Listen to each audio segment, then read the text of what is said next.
And I think the most important thing in the whole tax cut in terms of pure economics, and I think one of the reasons that my first, we had the most successful economy in history during my first term, and I think this is going to blow it away. So far it is, and I think this is going to blow it away. But the reason we had was I had expensing at 100%. And what we did is we included 100% in this bill, expensing for all capital expenditures, including investments in factories and equipment and structure. Structure wasn't included last time, so even structure, and you're able to write it all off immediately. That's the biggest thing, not 38 years, not 42 years, you're able to write it all off immediately. And this time, we've made it for 10 years, not for 1 year. We've made it for 10 years, so you have a much longer period, but I'd say get out and take advantage of it. I think that's one of the reasons that we had such an incredible success with the first tax cuts. And one of the things that this bill does is it extends the first tax cuts and makes them permanent. And in addition to that, we were granted other taxes like no tax on tips, no tax on Social Security, no tax on overtime.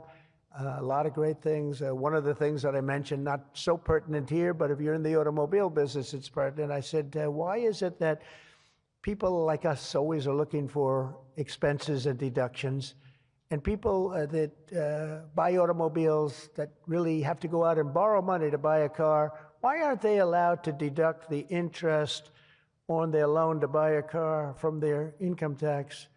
And we got it approved. We got it approved. And that is such a big thing. And I think that's going to be such a big thing for the automobile industry. We're going to be making more cars. Within a few years, we're going to be making more cars than we made in the very beginning, in the super prime. We lost almost 50% of our automobile business to Mexico, Canada, and various other places, as you know, in Europe and in Asia. And now we're getting it back. We're getting it back in record numbers. And I think we're going to be topping any amount. In a few years, we'll be making more automobiles than we've ever made in the history of our country, including what I call prime time.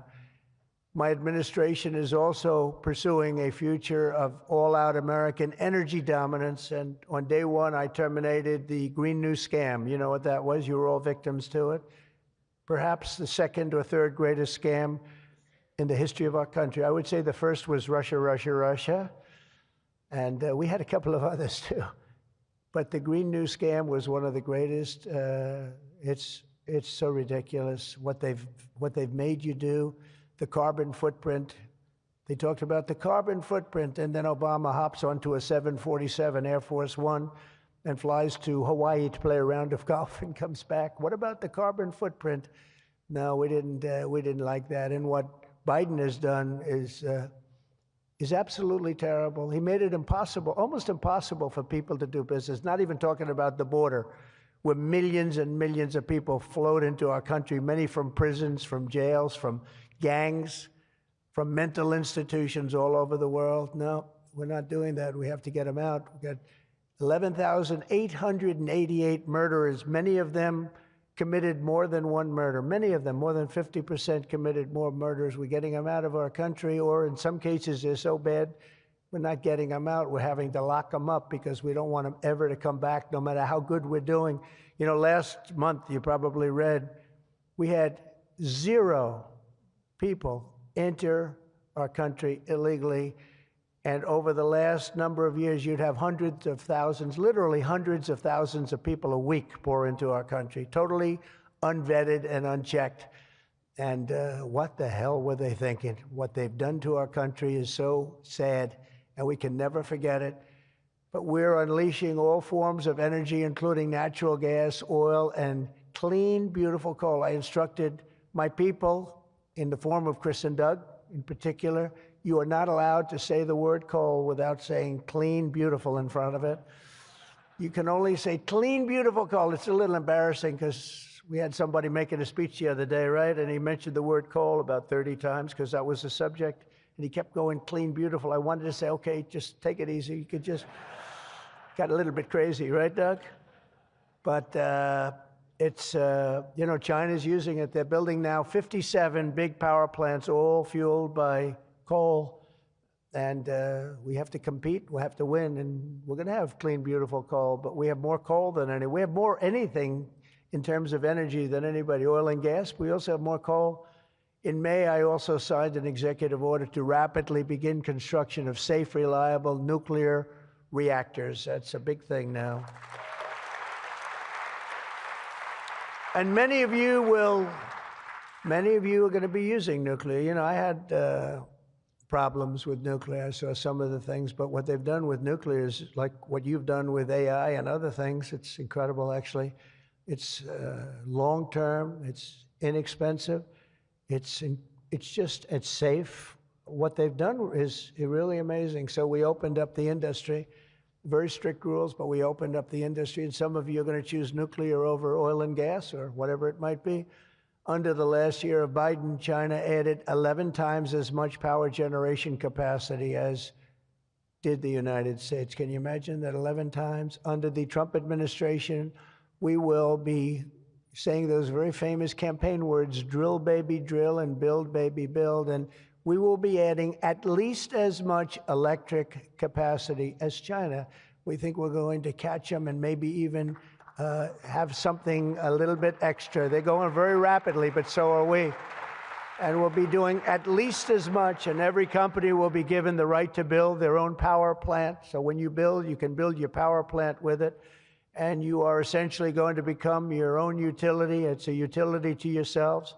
And as I said, any excess energy you're going to sell back to the grid and make plenty of money doing it. As a result of these pro-American policies since my election, we're seeing trillions and trillions of dollars in new investments. So at this moment, we have almost $17 trillion coming into this country. There's never been a period of time like that. And that's in a period of a few months.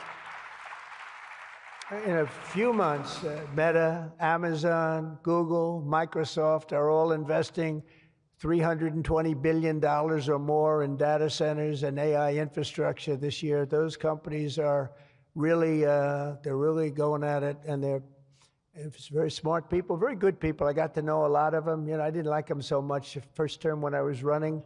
I wouldn't say I was thrilled with them, but I've gotten to know them and like them. And I think they got to like me, but I think they got to like my policies maybe much more than me.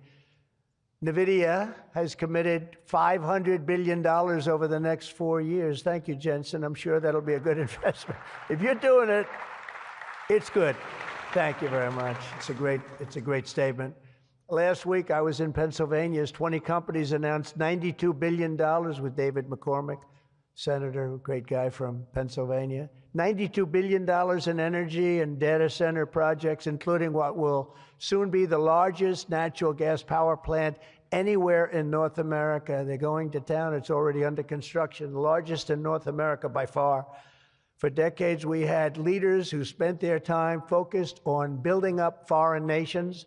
Under the Trump administration, we are going to have leaders who are going to build up our nation.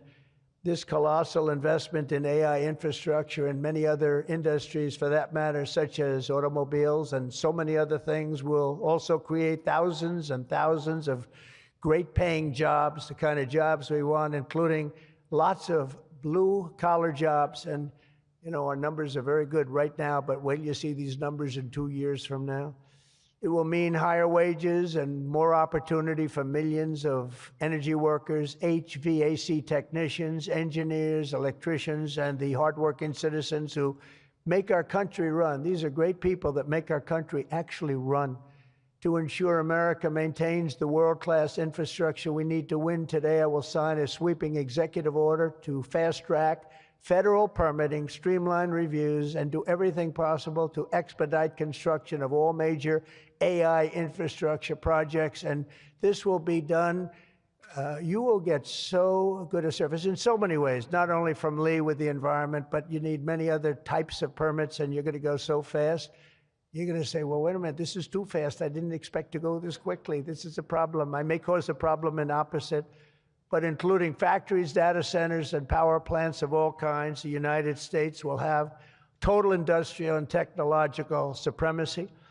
The second pillar of our action plan for AI dominance is to get the entire world running on the backbone of American technology, and I think that's very much happening right now, and I think it's going to happen. The last administration was obsessed with imposing restrictions on AI, including extreme restrictions on its exports. As you know, they made it very difficult to export. This alienated American partners and drove even our friends into the arms of China and other countries. That's why upon taking office, I repealed the so-called Biden diffusion rule. Can you imagine that?